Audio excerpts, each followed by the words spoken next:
I'm Daisy. And I'm Terry. And this is the Monday Mindset Podcast, where we share things of interest to us and hopefully to you. So let's get started with episode number 118. And this week we thought we would have a pause and reflect and look back and talk about things that we've taken and run with, or whatever, one of those catch up. Let's talk about some things that we've already recorded type episodes. We thought it might be time for one of those. Well, I know, Daisy, over the past few weeks when we have been recording, you have identified that you have some updates from some of the previous episodes that you wanted to get to discuss. So maybe this is a good time.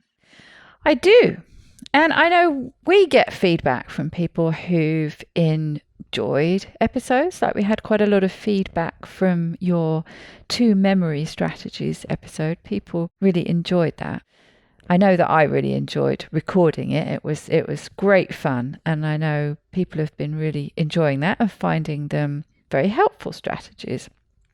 And I have been using them too.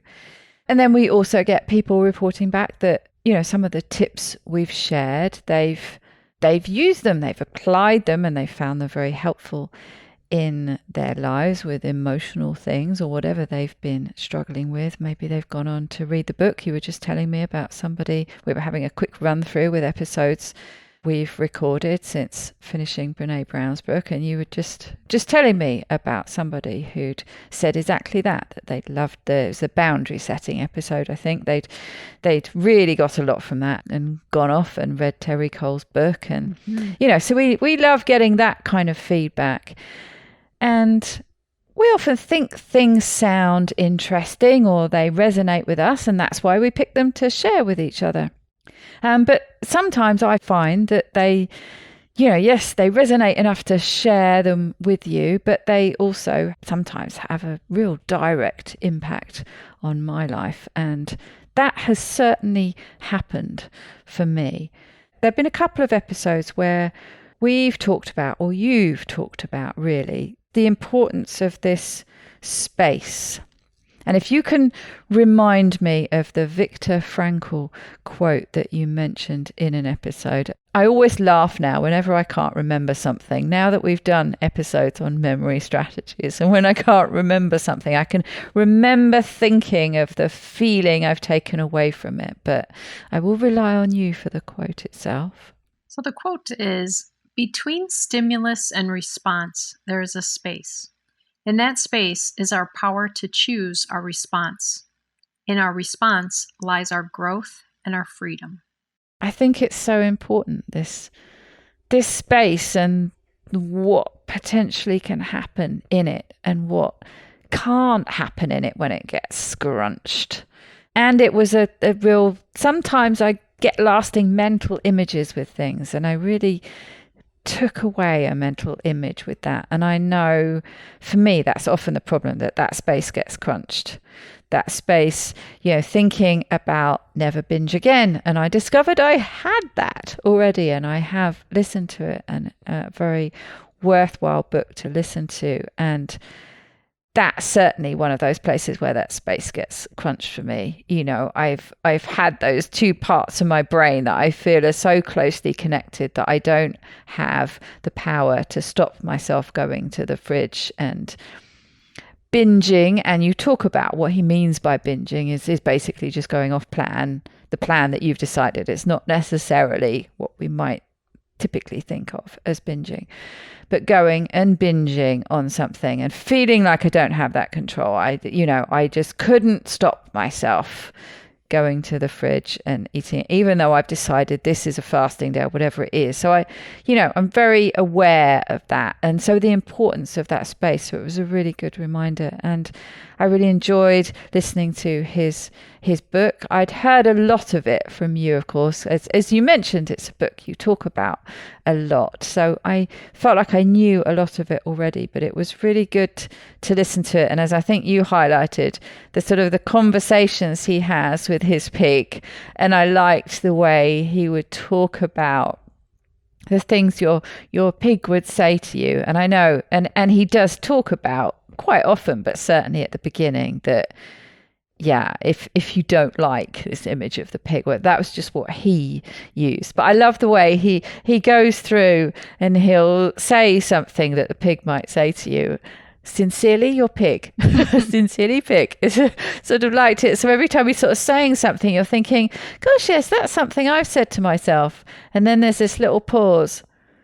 Sincerely, your pig. And you're like, yeah, I love the way lots and lots of examples, and there was some controversial stuff I felt in there, some real butting up against some, well, not specifically AA, but I guess the sort of 12-step something anonymous type programs sort of butted up against some things that are quite taken for granted as being the best way to go in that process. And sort of some of that felt sort of quite edgy and controversial. So I quite liked a really different take on some things that I would just assume this is kind of the way you go when you're in that realm of addiction.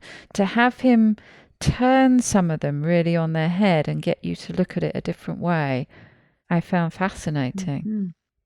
Well, I think one of the important things for me after this book is recognizing where he got some of this starter for way of thinking about it. And there's actually a book that other people may find also useful, is Rational Recovery. Yes, and he does refer people to that, doesn't he? Yeah. And so it is kind of a counter proposal to AA or Narcotics Anonymous or any of those programs, in that they tend to focus on giving over your power to an outside source, whether that be a religious source or the universe or whatever it is. And this brings it back to the power is within you. And the power of recognizing that's my addictive voice and I don't have to act on that voice, I think is very empowering if we can learn to hear it and identify it and recognize that we don't have to be overpowered by it or bulldozed by it. So the Never Binge Again book actually led me back to read the basis for it. And that's been very helpful as well. Yes, I just found that all really interesting. And I mean, maybe I found it interesting because potentially, I guess, because it tapped into elements of that framework that I've always found off-putting.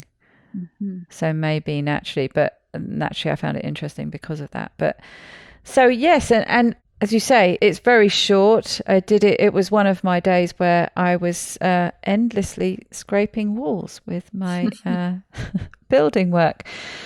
And yes, got through it in no time. I've started on that. You mentioned the interviews at the end are actually longer than the book. For the book itself, it's a really short. What is it? 4 hours, 5 hours tops. So yes, I would really recommend listening. That's what I did. So yes, I got a lot from that. But the episode that I got a huge amount from in a very, very direct way, and I applied it, I think, very soon after we recorded it. And that was the episode that I shared with you from Lisa Bilyeu with her game that she plays, No Bullshit, What Would It Take? I think I twisted that slightly with me, No Bullshit, What Will It Take? Because for the most part, I think when she was talking about, I think, with things a bit more, I guess, with the unknown and figuring out, like with a new job and things, just a little bit more, what would it take? This is kind of something new. Whereas with me, it was a bit more, what will it take? I think I know what the things are already. Do you know what I mean? It's just very slight. There's just a very slight difference there. But as I've mentioned before, really been struggling with my mood for most of the summer. It kicked in at the end of May, and I was really in that place where, and I do know that it will lift. Whenever it happens, I know that it will lift. But the longer it goes on, the more I start to wonder, oh gosh, well, how long is this run going to be? We've gone past weeks now. We're into months. We're going to go back into years. It's not stopping me functioning, but I'm not doing much more than functioning, and I could tell how bad things had got because I wasn't swimming very much. My sleep patterns had got not awful. They hadn't got back to France, not even making it out of bed in the morning awful, but they weren't that, getting up 7 or earlier, it was 8, 9, 10, even a midday once or twice, and that would have everything starts having a knock-on effect, doesn't it? So I'd start getting up later, and then it would be like, well, it's a bit late now to go swimming. I even actually, hate to admit it, didn't walk the dogs for the best part of a week because got up so late. It was it's too hot to take. I couldn't take them because it was too hot. The happy ending of that is we started going in the evening when I sort of got myself out of that a little bit, and funnily enough, Rocket loved it and has made some of his leaps forward that he still surprises me after all this time, but that's another story. But so I listened to this episode and it really, really struck a chord with me. So I sat down and I wrote at the top of a piece of paper, and literally wrote it down. No bullshit. What will it take? And that led me to thinking some of the things I've mentioned that I know have helped and I know have been good for my mood. So let's just go through them. And you sort of start with taking a bigger chunk. Well, okay, sleep. I know my sleep pattern's gone off. And then you sort of start breaking it down into slightly smaller steps. How do we fix that? Well, you need to get to bed a little bit earlier in order to get up a little bit earlier. You need to get up a little bit earlier in order to start getting tired a bit earlier. And everything, it's this backwards and forwards, and you can start sliding one way and it has a knock-on effect and things get worse. But you can do it the other way around. And so I wrote myself a list, and applying her rules. So there's no judgment here, just writing quite a practical list of things that I know in the past have helped, or I know I do these things when I'm feeling much more buoyant. Ergo, they're probably going to help if I start doing that, even if it's a bit of a fake it till you make it kind of thing. And then, of course, you ask yourself the question, well, am I willing to do it? Or can I do these? Or how much of this can I commit to? So I might have little caveats like, so we need to get to bed a bit earlier. Let's put a hard stop on that of you have to be in bed before midnight. Ideally, and I think I even wrote this down, let's be asleep by midnight, but this is the cut-off point. You've got to be in bed before midnight, but there's no, hard and fast. So we're not making a huge jump here. And again, with the morning, let's try and get up a bit earlier, but we're not going to put a solid time on it. And let's start swimming again. And so bit by bit, I started doing them. And what do you know? The knock-on effects started going the other way. And I think one of the things I got into some of the games apps and things. I was doing those till a bit late at night. I took pretty well all of the ones I found too tantalizing, gone, took them off, and couldn't be bothered to start them again to get back to the interesting point. So, gone. And so got up a bit earlier, went for a swim. So got there, didn't berate myself in it, not because, I've mentioned before, there were times when I go swimming where I'd be in there and I'd have those little bubbles of joy, this sort of overwhelming feeling of it's just joyous to be here. And so sort of wasn't forcing myself to, it has to feel like this. It's okay that it just sort of feels okay. You're not in here thinking this is wondrous. It feels okay. But that magic sauce mix of a walk, morning sunlight, getting in the water, coming back out, having that delayed time before you have that first coffee, but then enjoying that first coffee outside. Because that's the other thing. Instead of doing that, I was getting up, having a coffee too soon and opening the laptop, social media. I wasn't outside. Mm-hmm. Almost instantly, I then was starting to feel tired much, much earlier. So that cutoff deadline of midnight, well, easy, way before. Because I'd got that morning sunlight, and it was almost straight away, you know, all the benefits of getting your circadian rhythms back in place automatically made me feel tired. So automatically it was easier to go to bed earlier. Automatically the following morning it was easier to get up earlier, you know. So yeah, it had a really positive effect. And I'm not going to tell you I'm singing and dancing and jumping around with joy yet, but I feel way better than I did a couple of weeks ago. And it was within days. And I've gone back and I've revisited my list, and just things that were not loosey-goosey, but had those, you know, ideally we'd be here, but I'm going to allow you a bit more.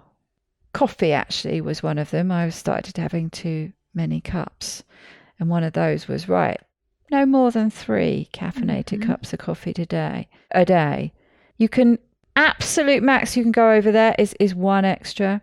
After that, you can have more coffee. Absolutely has to be decaf. Hard and fast rules. So you can have a little wiggle room and then a hard and fast cutoff. And when you're going through that process, can I commit to that? Am I willing to commit to that? Yeah, I'm all right with that.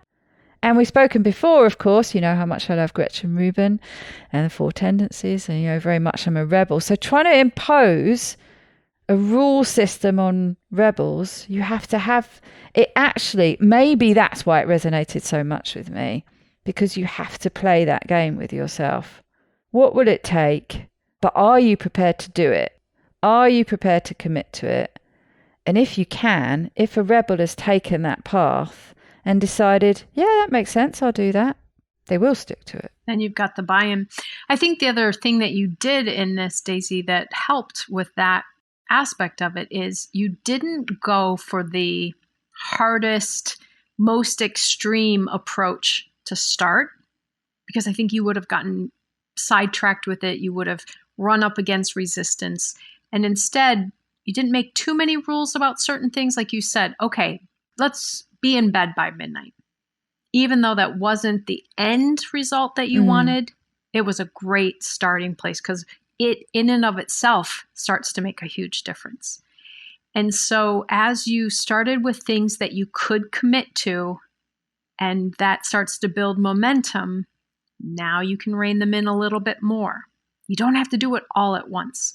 I often talk about that even with people who are coming to the fasting method and wanting to change their relationship with food and fasting and things. Like, let's not start at the hardest place in the process first. Let's pick the things that you can commit to now, build some momentum, and then build to the next step. And I think you did a really nice job of finding which aspects are going to help bring about some change. You have the cumulative effect of those changes, and now you're in a better place to do the next phase. Yeah, it's interesting. But I thought it might be helpful to share that, how an idea, something that resonates with you, something that you feel, gels and that you could apply, how quickly then going on to apply it and relatively small changes can actually start making a big, big difference. And before you know it, as easy as things snowball in the wrong direction, you can get them to snowball back in a more positive direction. Well, I will report, I use the memory strategy that we practiced, but I did not have a long list, so I did not have to go through as many parts on the body to do it. But I was going... So you've been doing that with shopping lists? I have. I live a block away from Whole Foods.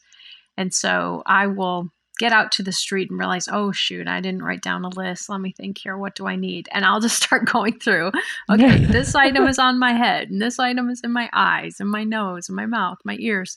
And sure enough, I've been remembering the items. Now, the hard part is for me, if I keep using those same parts, in the past 2 weeks, I could have put 6 things on top of my head and get confused as to which one I'm doing.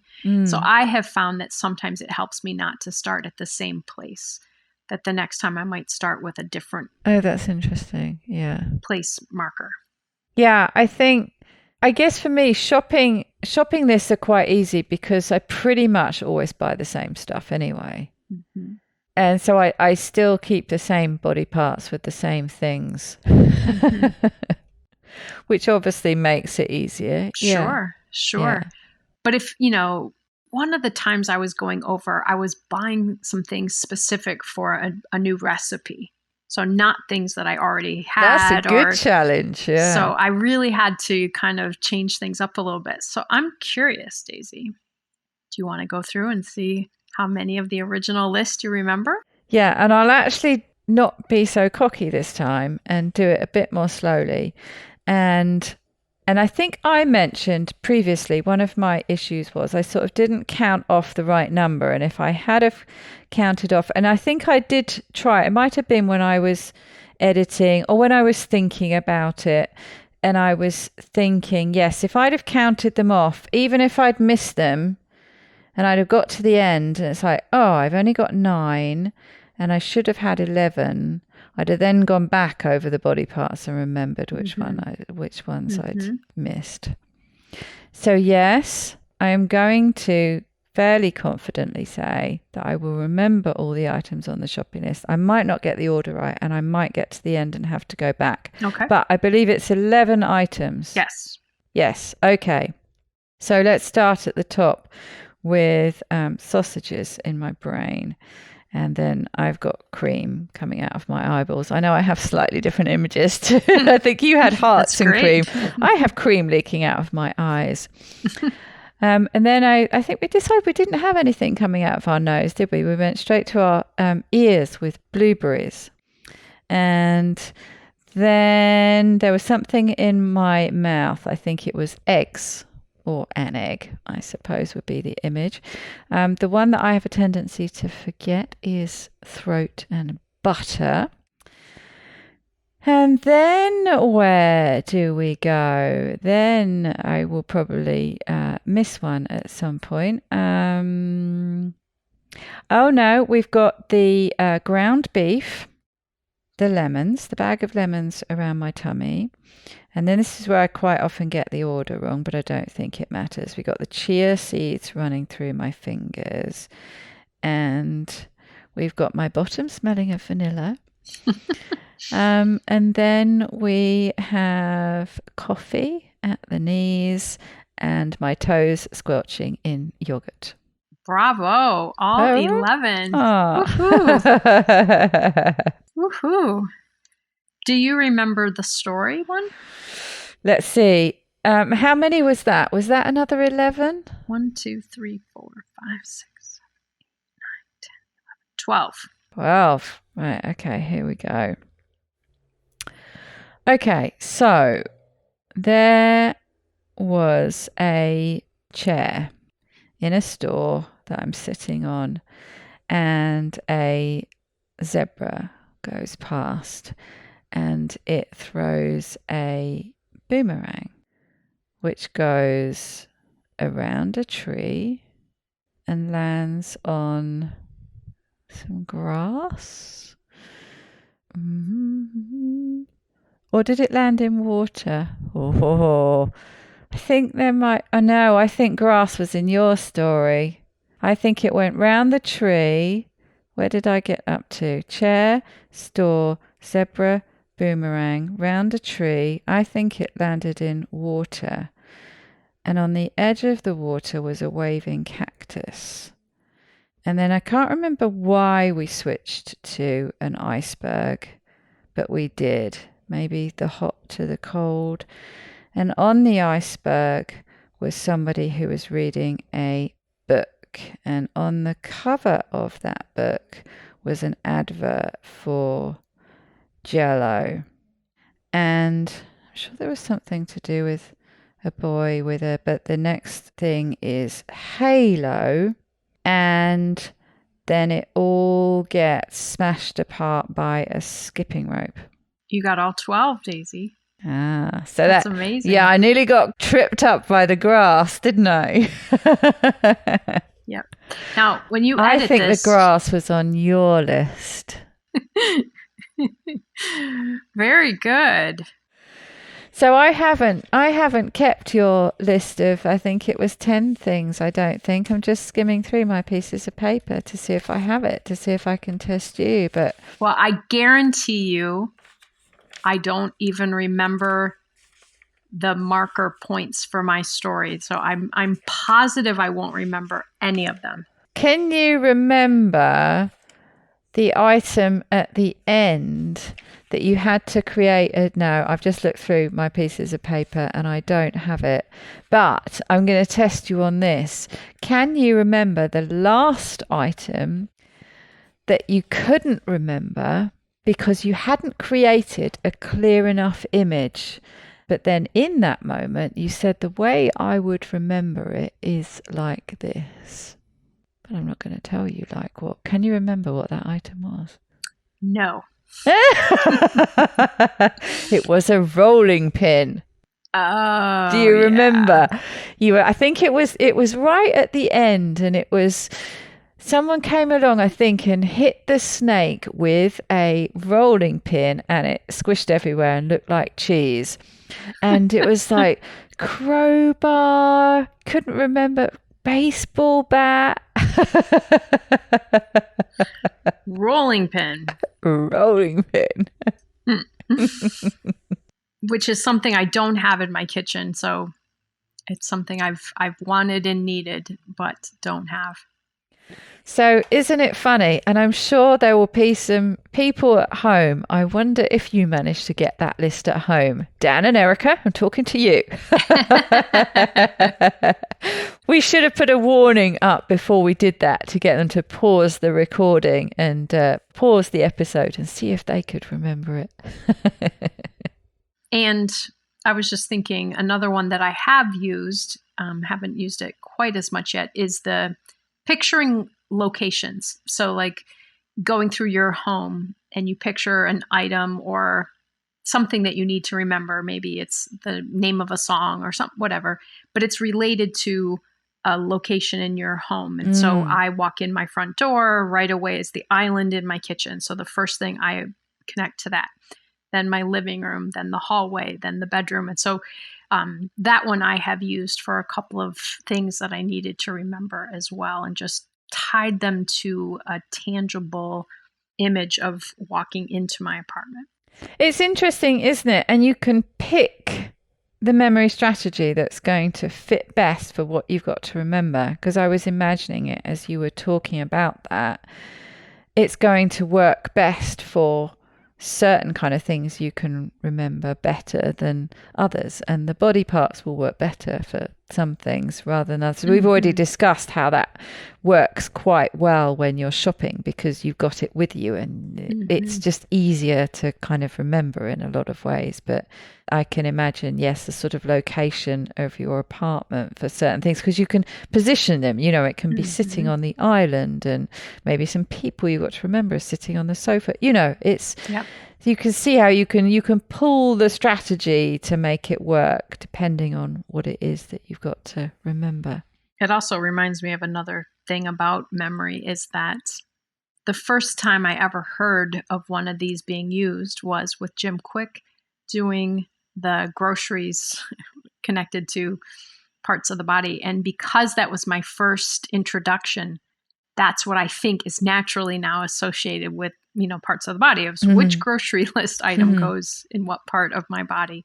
So that one feels almost like it would be really hard for me to remember other things in these locations because I have it so linked now to grocery list.